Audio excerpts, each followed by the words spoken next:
I feel very privileged. I love your country. I love visiting your country. I love going into all the various parts of it. I love this country so much. When I turned 40, I said, I'm going to New York. And I turned 40 in New York City. It's one of my favorite cities. But I keep finding other cities that I love. This trip, I flew into LA, went across to visit a buddy in Phoenix and hung out with him, and then took a flight across to Atlanta for some business meetings, and then drove back to Birmingham, y'all. Everywhere you go in Birmingham, y'all not from around here, you know. You reckon? I know. Followed up by, I've always wanted to go to England. So I was with my Uber driver yesterday, and he goes, yeah, they say y'all instead of you guys. Right? We're back in the town, they say you guys. But I don't know whether that's like saying hello or like a, hey, you guys. It could just be someone standing at a camera and saying, you guys. And then I flew into here, and I'm actually going home tonight. So, so thanks for having me on my last day in the US of A. I feel like I'm under this enormous pressure, not just to like deliver on like 23 years of being built up in your eyes, and Ellie, but apparently I've got all these stories about them. But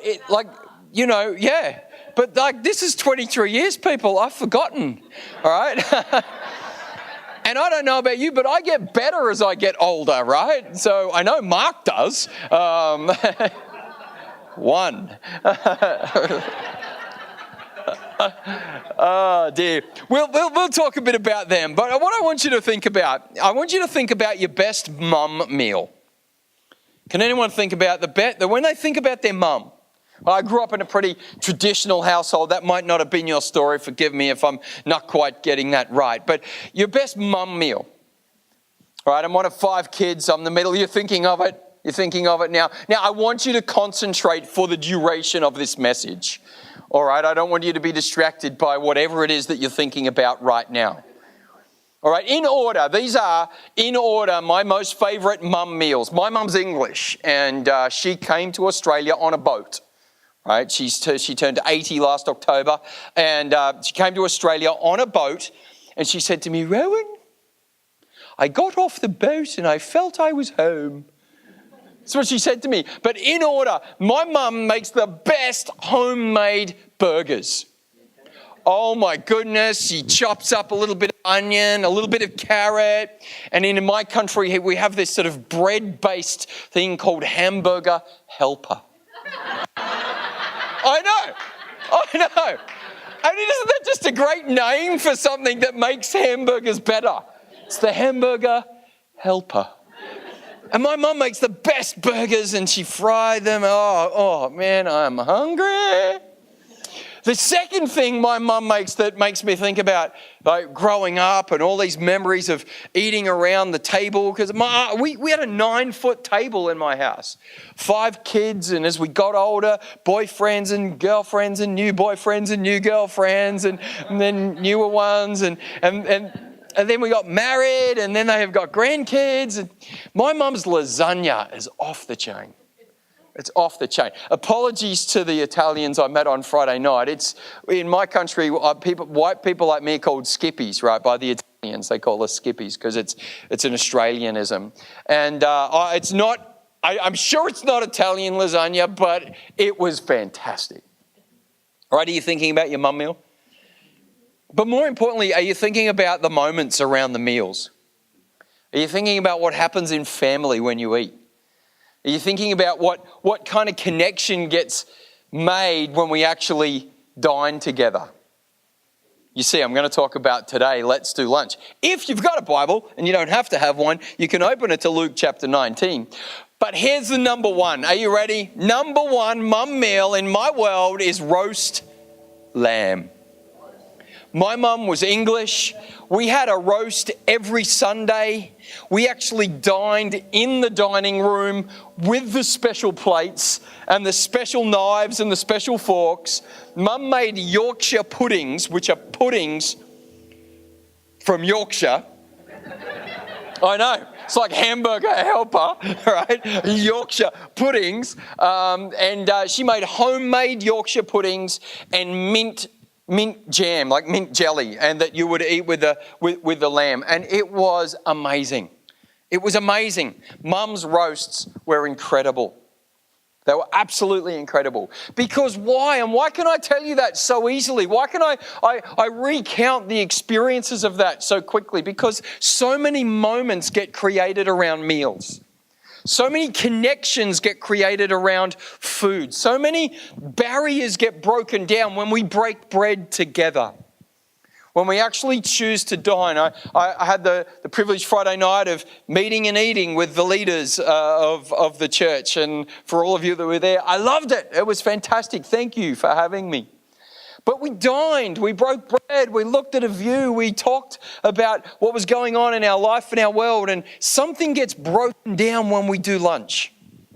Something gets broken down when we invite each other for that exchange around a meal. Did you like that? Yeah. I took my family to Europe, not last year, the year before. We had a couple of big milestones in our life. We'd been married 20 years, and my wife was, well, she's forever 29. That's basically all I'm allowed to say in public. And we went to a place in Rome, and you'll see on the screen my kids getting a little bit excited. You will see the face of my kids. That's my son Maddox on the right. Just jump back to the first one, Jeff. Thank you. And my daughter Zariah there. We found just near the Pantheon. If you back up, looking at the Pantheon down the laneway. Just that one block down there, for those of you that are planning to go there, there's this gelati store. 150 flavors of gelati. Now, when you're 5 and 7, that is heaven. I mean, that is literally heaven on a stick. Now, my son, he's got a really, really beautiful sense of humor. We said to them, only gelati. That's all you can have. And he's saying, Dad, we've got to go back to that shop.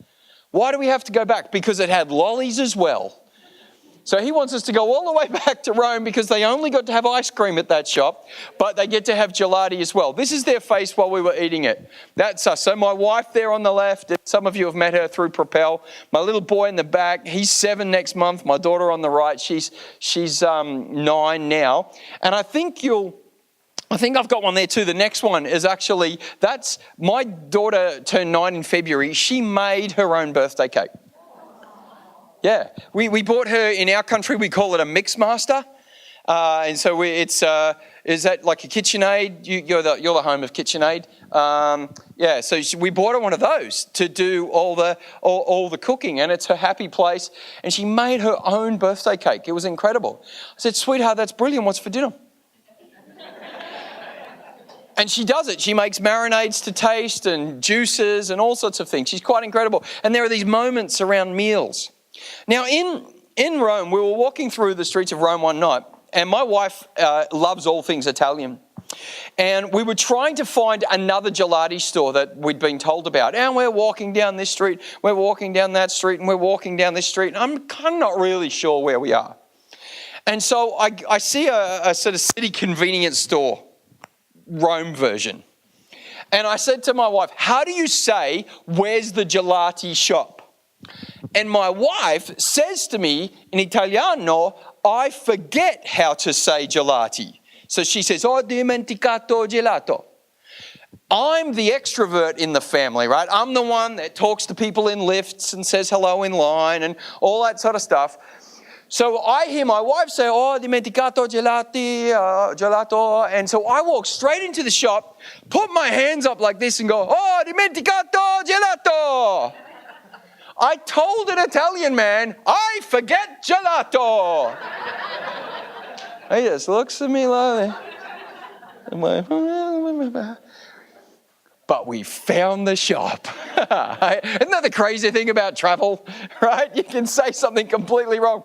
My kids, they come up to me at any given point in time and they just stand in front of me and they say, "Hey, Dad, I forget gelati." Because we've got this moment around food. I mean, it was just between us, by the way. They put chocolate in the bottom of the cone before they put the gelati in. Oh. I'm going to preach quick because I'm hungry. Breen said this. He said, if you take meals and mountains out of the Bible, there wouldn't be much left. If you take the moments of exchange like this and the moments of exchange like that, there wouldn't be that much left in the Bible. Now, I don't know why you're in church today. I know a few of you. I don't know all of you. You may be here for the very first time. Or you may be in church for the very first time in a long time. You may actually be someone that says, "Yeah, I'm a Christian, it's all good. I'm convinced." But you may be someone that isn't yet a Christian. And I'm so excited that you're here.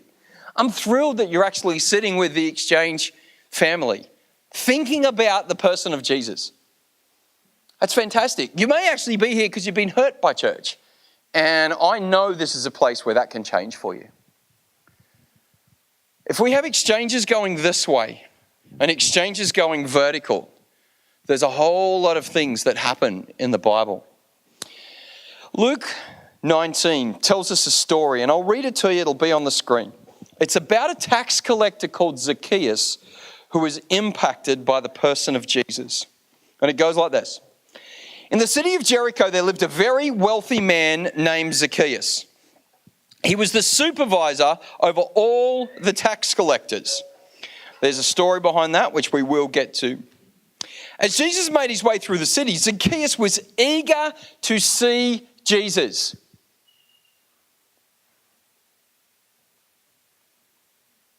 That's important. That's an important part of this story. He kept trying to get a look at him, but the crowd around Jesus was massive.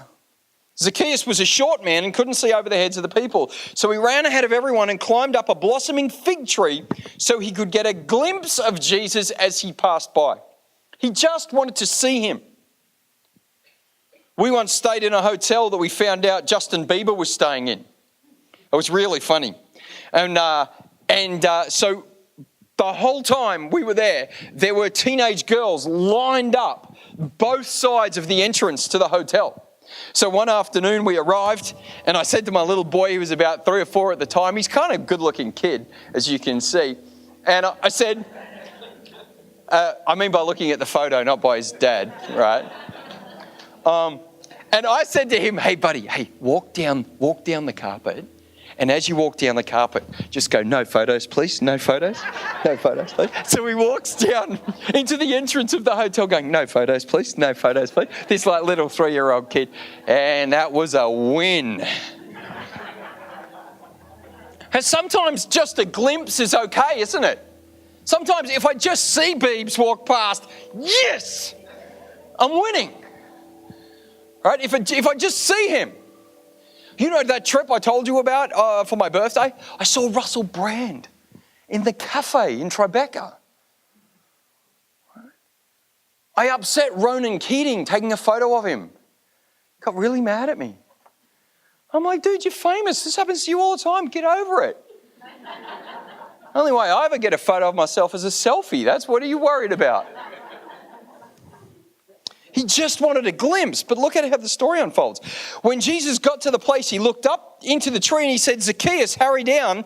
I'm appointed," that is a specific point in time, stake in the ground, "to stay at your house today." So he scurried down the tree and came face to face with Jesus, eager, face to face. As Jesus left to go with Zacchaeus, many in the crowd complained. "Look at this, of all the people to have dinner with, he's going to eat in the house of a crook."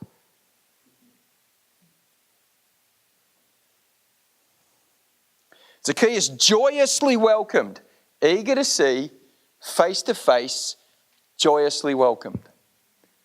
Do you know in my country, most people will come to church at Easter if they're invited. In my country.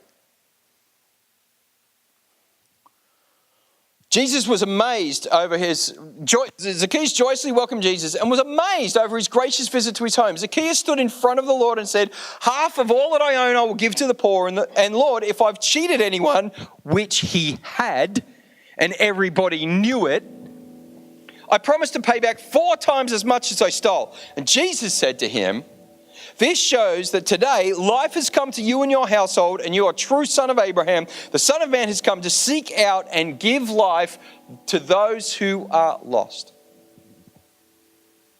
Great story, isn't it? Zacchaeus plays a part, Jesus plays a part, serendipity plays a part, and the crowd get in the way. It's a really interesting story, isn't it? There are 3 problems that we're presented with in this narrative, though. Because there's always something in the way of someone meeting Jesus. Always. There's always something that's on next weekend. There's always something that will get in the way of an invitation. There's always something that will stop a person from making spiritual progress. Always. When we were in ministry together, one of the things we talked about was if you invite someone to church, offer to pick them up. Because you take out the one thing that will get in the way of them texting you 15 minutes beforehand and saying, just can't make it, kids this, just can't make it, done that, just can't make it, this happened. And so we said, well, will you go around to their home? You say, hey, look, I'll drop by about 9:30. We can do this, or we can do lunch after. We're looking for those opportunities and those times, but there are 3 problems. Problem number 1 is what I've called line of sight. Seeing helps believing. Who's ever thought about going on a holiday would be a nice idea? Has anyone ever thought that? Going on a holiday would be a nice idea. I'm with you. Have you then either looked at a brochure, as my wife calls them brochures, a brochure either online or, do you still have paper brochures in your country? In our country, we have travel agents with these glossy magazine brochures. And you open them up or you bring it up on the screen on your iPad or your computer, and there's this amazing picture of somewhere where you would rather be. Who's with me on that? It's the white beaches of the coastal part of Australia. It's the red rock that we like to call Ayers Rock. It's the urban artistic area of Melbourne. Who wants to come to Australia? Is anyone? How am I going? I do not get a clip of the ticket. Yes, you can visit, all right? But you see this picture. What happens is when you can see what it's like, you are more inclined to want to be part of that. In our country, if I want to think about painting or changing the colours of the walls in my house, which is code for when my wife says I'm thinking about changing the colours of the walls in my house, right? Because she's from a family of builders and I'm from a family of outsourcers.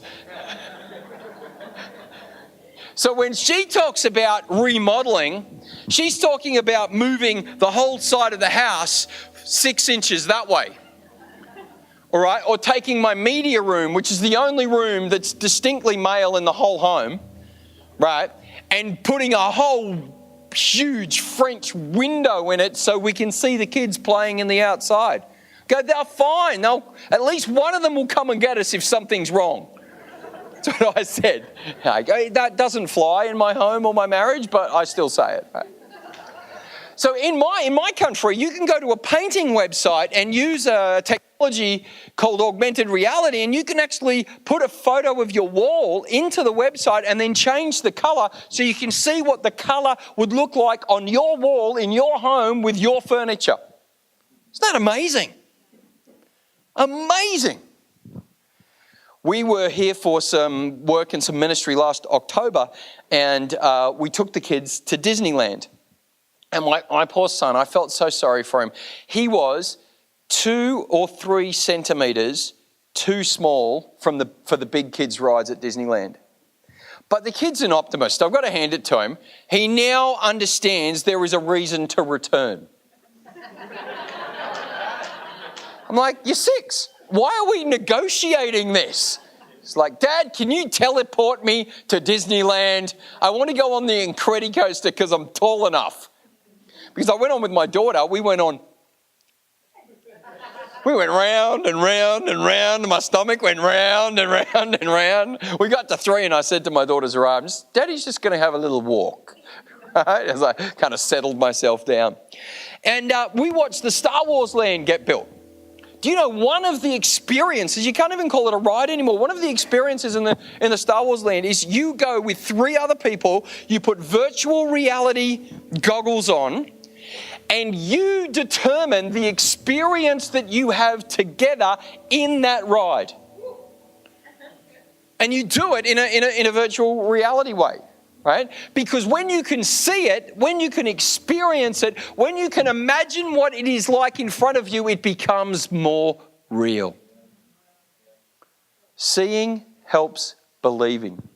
It's why Andrew and Peter are recorded as saying in the first part of the book of John, who's the Jesus you're talking about? And he doesn't give him a monologue with theological statements and parsing the Greek and telling everybody about this stuff. Do you know what he says?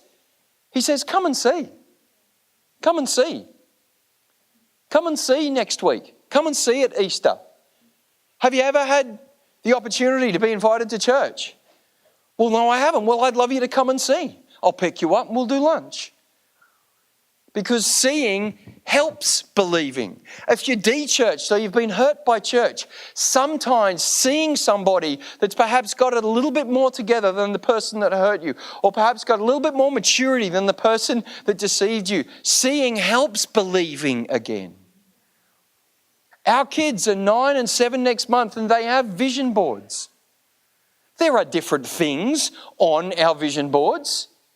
My son has candy. You converted him to candy last October and he has not recovered. He calls it candy. Seeing helps believing. That's what's going on in this particular story. The second problem here is what I'll call messy money. How he made his money made him enemies. Now, you may know this story or you may not. Bottom line is this. He was a Jewish person ripping off other Jewish people on behalf of Roman occupation. That's all you need to know. So he was the guy they liked the least of everyone because you made it hard for us and you should be on our side, but you're not. You're on their side and you're clipping the ticket every way through and you're making money and we don't like you because of it. So I am not saying, I'm the last person that's going to tell you having money's wrong or having money's this or having money's that. You only got to drive around Walnut Green to know that's not true. Right? This place is amazing. It's amazing. It's incredible. There's lots of money around. It's not having money that's the problem. It's what you allow it to do to you. It's what you allow it, where you allow it to sit in the priority order. And for this guy, how he made his money made him enemies. It was a problem and people didn't like him. In fact, in that environment, he was a likely candidate to be what they called stilettoed. He was a likely candidate for someone to have a very thin knife inside their cloak and just to stab him. So part of the reason why he's up a tree is for safety. The third problem is what I've called coming up short. He was a shorty. I don't know, there's no other way to describe it. He was the guy that's like, I played basketball in 1988, representative basketball in 1988, and for the last 2 years I've been playing it again. If you follow me on Instagram every little while, every time I play on a Monday night, I actually put a video about our game and talk a bit about the game in the context of a leadership lesson. And I definitely used to be better. My gym trainer says to me, do you want a point guard that can't jump and can't shoot? I said, mate, that job's taken. I'm the guy. I'm 6'1", and I can touch under. At least I'm tall enough to go on the Incredicoaster, right? and I feel short. My legs hurt, my knees hurt. I'm like running up and down. I run out of puff. And I'm like, sometimes you just don't have what it takes to do what is required of you, right? But it isn't just that. He actually knew he was an outcast. He knew he wasn't somebody that people were embracing. So for safety and perhaps even just a metaphor of his own world, he climbs up a tree and sits in isolation. Do you know that the number one problem in my country is increasing loneliness? Not aloneness or solitude, but it's loneliness. In the last 2 decades, all the building codes have changed. When they're building high-rise developments, they're actually building more and more single-unit developments because people are living and functioning by themselves. And one of the reasons that I think the church exists is for us to be able to break bread, do lunch, and invite people into community. Where people know your name, they know your story, and they're okay with it, even if it's not something that you or I are proud of. These 3 problems led him to a place where he became a very unlikely candidate to encounter Jesus. And I think as we kind of bring this into land, I think there are 4 practical things that you can do to actually be the kind of person that helps any Zacchaeuses in your world, anybody showing an interest in the person of Jesus, to actually move closer to him. My kids go to a Lutheran school. I don't know if that's got much context over here, but it's a conservative, kind of straight up and down Christian school. The church services, the Pastor Mark wears robes, and we have debates at home about whether it's amen or amen, and all these other things that go on in that environment. Now, that school reinforces the value system we teach them at home, but I don't believe that it's the school's job to teach them that. It's mine. And it's also mine to help them understand that not everybody believes what we believe, and to help them learn to own that. And I think what's going on is we've been given opportunities to be part of the process of somebody moving closer to Jesus. Just part. Like, I don't know, but I caught the same allergies that Ellie was talking about when she talks about the fact that on the very day she thinks about quitting, she gets a letter from me. To me, that's about the privilege of being able to write the letter. It's the privilege of being able to still be in relationship with these 2. After sitting down and saying, and after them releasing me, because I left in 2007, they came here in 2008 or 9. The privilege of being able to come and be with you with that kind of history, you can't buy. And I'm a letter writer. There were several years in a row where I wrote 1 card of gratitude to somebody every day of the year. I write a lot of them. Not so much at the moment because I don't have a PA to send them out for me. Do you remember outsource? Right, that's me. Right? But I still could easily do it, right? Right, so maybe I should take that up as a challenge. You can check with me. But you see, what happened was when we took over our youth ministry, there were 28 kids there and 7 leaders who were all worn out, and Ellie was one of them. And across the course of 4 years, and then the 6 years after that with Mark, Ellie closed down all our life groups, for example. Like, big effort when you're little and you close things down, because even when you're 28, there are people that don't like it. Even when you've got that many people, I like it this way, it's supposed to be like this. But we closed down all of those life groups, and across the course of a decade, Ellie started 110 life groups for high schoolers. We handed the youth ministry over to her and Mark, and across the course of 4 or 5 years after that, the youth ministry grew 5 times under their leadership. So as I look out and I see several people, I see a great core, I don't see who Exchange Community Church is going to be in the future. Because you and your pastors have the capability to get into that building. You and your pastors have the capability to double, triple, quadruple, and 10 times the size of Exchange Community Church because of who it is and what it stands for. You have the capability to do that. But sometimes we've simply got to do it by being the person that does lunch with the Zacchaeuses in our world. How do we do it? Firstly, seek people. A movement of the hand follows a movement of the heart. Are you and I looking for people who are eager to meet Jesus? Because I'm not sure what you experience, but I think only one time in my life somebody's actually said to me, tell me about the Jesus you follow, I want to meet him. One time in my life. And I didn't know what to say, so I changed the subject. Which I'll talk about in a minute. But here it says Zacchaeus is eager to meet Jesus, but the culture that he's in doesn't want anything to do with him. How many moments and opportunities and people do we miss because culturally we decide who the likely candidate is? Who gets to decide that? What we're better to be doing is to be looking around and saying, what's Jesus doing where? And how do I participate in that? I'm from a church background that says, I don't like to use the word religious, I'm not religious.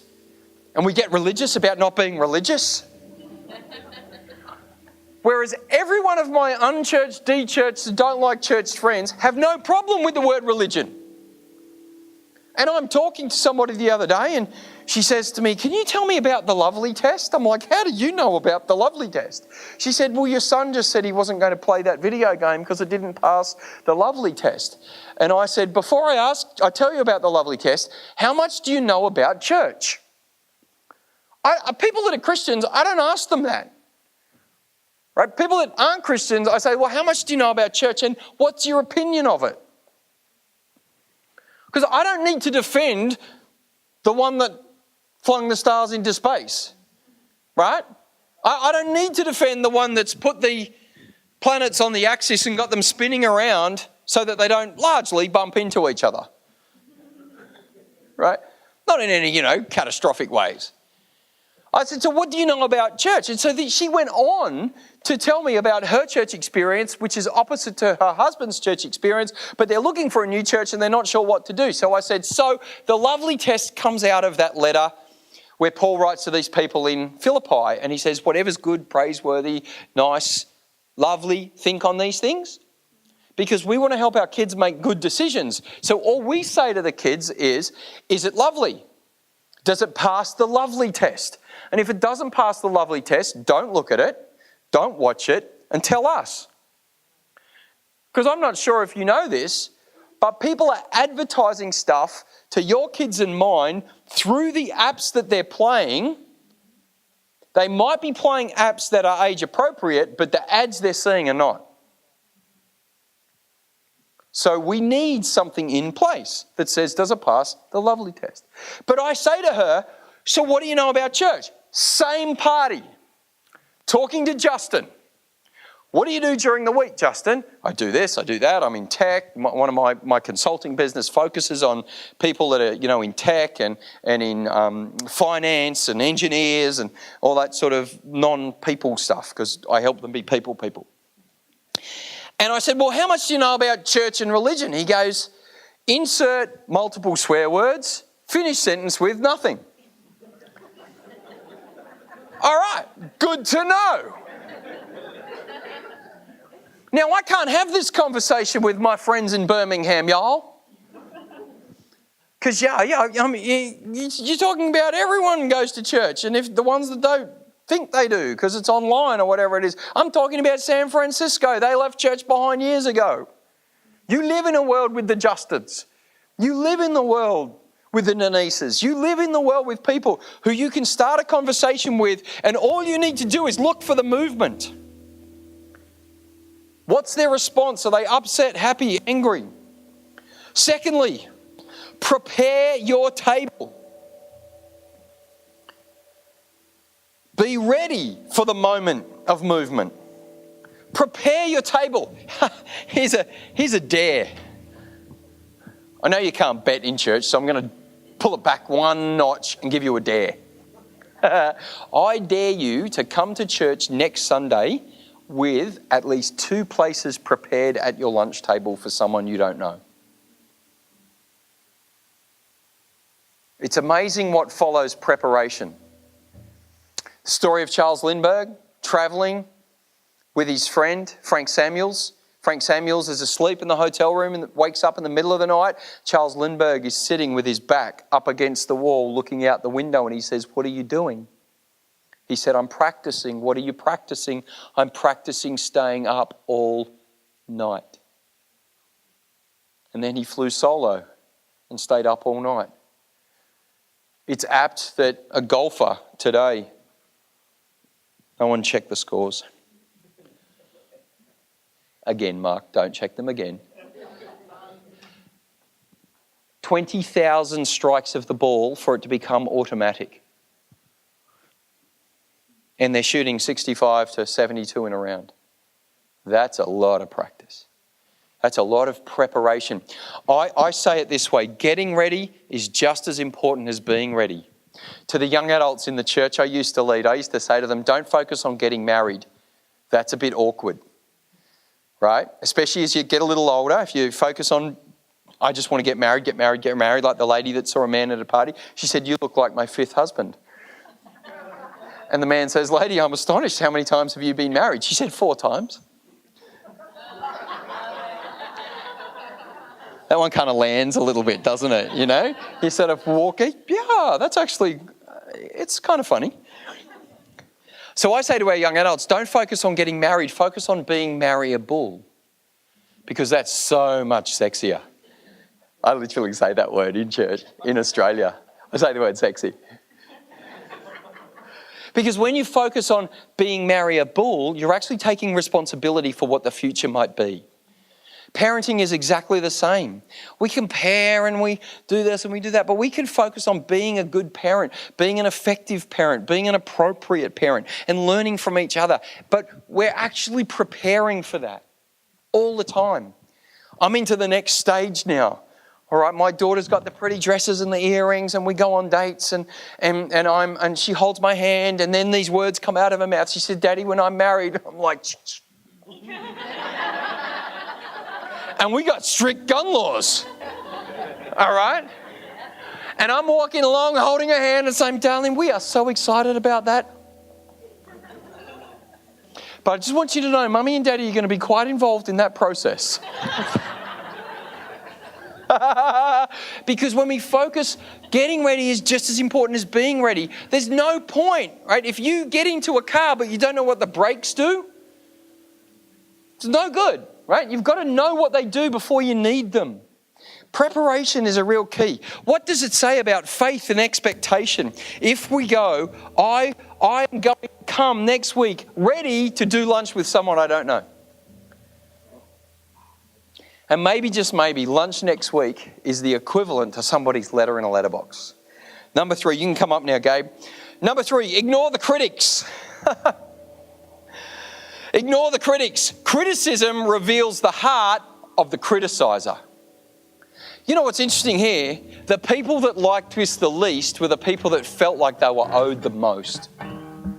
You can't choose that person. You can't have that person because he steals money from us. And what Jesus is trying to help us understand is you and I don't get to choose who meets him. We just get to choose to be part of it. And that's pretty cool, don't you think? Ignore the critics. Criticism reveals the heart. Critics don't get remembered. Sacrifice does. Critics don't get remembered. The man or woman in the arena gets remembered. Number 4, celebrate change. What we celebrate gets reinforced and repeated. We've got to get good at telling people they're great at it. And your country is way better than mine. My country's much better at the criticism part than the celebration part. We're much better at saying, hey, don't get, you're not all that good. I'm just going to remind you of that. Yeah, I honestly cannot think of a funny story about Mark that I can tell you because I think I've forgotten them because the reason why I'm here is to edify this couple in your eyes. To tell you that I've known them for 2 decades and you've got two of the best. And when we celebrate that, and when we celebrate change, and when we celebrate transformation, that gets repeated. It's why we invite you to get baptized if you're de-churched or you're not a Christian yet. It's why we invite you to do the Engage program, because it helps you take the next best step. It's why we ask you to consider being on a team, because that makes a really big difference. We get to celebrate these things. When I'm on early flights at the airport, the first thing I say to the person is, thank you for getting up so early. She said 3:30. I said, that's early. Thank you. I appreciate that. And very few people say that to them, because we spend most of our time catching people doing things wrong, not catching people doing things right. I mean, you've got to think about it. You've got a baby, and that baby sits on their backside for, I don't know, the first 8 months of their life. I mean, it's okay when you're a baby, when you're 25 and you're living in your parents' basement. It's not okay. If you're 25 and you're living in your parents' basement, they want me to tell you that. All right? So, if that's all I've come for, I've done my job. And then a baby gets up and wobbles and then flops back down. What happens? 47 phones come out and we get video from every angle and we're cheering them on for just wobbling around and falling back down. That's all they did. Imagine if we said, hey, Phil, thanks for including me on Friday morning. Great talking to you and having a laugh and talking about travel with the family on Friday night. My twin brother over here, by the looks of things, he just didn't get the memo about the brown shoes. When we catch each other doing things right, it's so much better, so we celebrate. Let's stand. It's been a little longer than I intended, I'm sorry. Here's what I want you to think about over the next week. Second to last slide, Jeff. Be the someone who helps the someone move toward Jesus.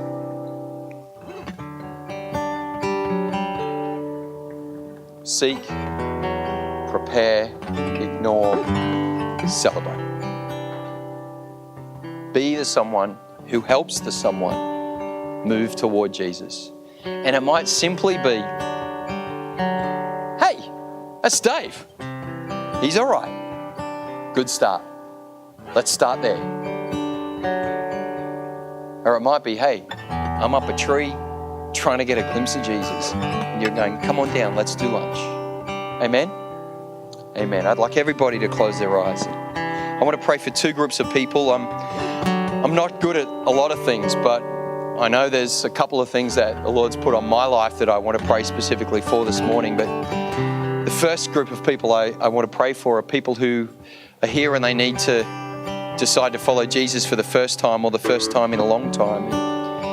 In our church, the way we do that is that we actually pray out loud together. And if you're a Christian, I want you to pray it out loud with confidence and conviction and delight and enjoyment and celebration. And if you're here this morning and you're not a Christian and you're either kind of hurt by church or never been to church, then you've got the opportunity to pray that with us, for you. And we'll celebrate you at the end of that. And so can we do all this together? We'll do it Aussie style. I'm not exactly sure of the words that you use, but we'll do it. Well, you probably get it Aussie style every week, don't you? So you won't notice the difference. Let's pray together. Dear Jesus, I come to you today to get my life right with you. Thank you, Jesus, for dying on the cross, dealing with my sin, and inviting me into relationship with you. Jesus, I promise to live for you by the power of the Holy Spirit every day from now on. And in your name I pray. And everybody said, amen. Let's just give those people a great encouragement right now. Now, if that's you, we've got a couple of lovely ladies at the back. If that's you, I want you to go with the person you came with or go straight up to them at the end of the service and say, I prayed that prayer for the first time or the first time in a long time. Who am I having lunch with? That's what you need to say today. Now, in addition to the bread of the earth, we will give you a book called the Bible, which is the bread of life. And we will help you figure out what your best next step is. Good? I said before, there's a long list of things I'm not good at. And there's a long list of things I'm not good at as a leader and a pastor. But I know one of the things, or two of the things that God's graced me with, is to be able to pray for men and workplaces. And when I pray for those things, we used to have this thing going on in the church I led. If anyone came up to me for healing, I took them to Jane. If anyone came up to Jane for something going on in the workplace, they took them to me. I have literally prayed with unsaved people in the foyer of the church I used to lead with our eyes open for contracts to be won, and he won them that week, and he is still not a Christian. I know. How much more evidence do you need, bro? Like, really? Yeah, it's crazy. But that is on my life. So if you are a man, and you should know that, without assistance, then I want you just to lift up your hand. I want to pray for men, because I believe in a generation of men and manhood coming through. My son needs role models and friends and brothers that he can be with. If you are in business and not a man, which is also okay, and you need a breakthrough, a contract, a resolution, cash flow, whatever it is, I want you to lift up your hand as well. So if that's you, I was thinking specifically of you too, by the way. I'm going to believe God for your best year ever, and that's on my life. And so if that's the favor that you're believing God for and the kind of wisdom that you need, then I want to pray for you around that area, and then I'll hand over to Mark. Can we do that?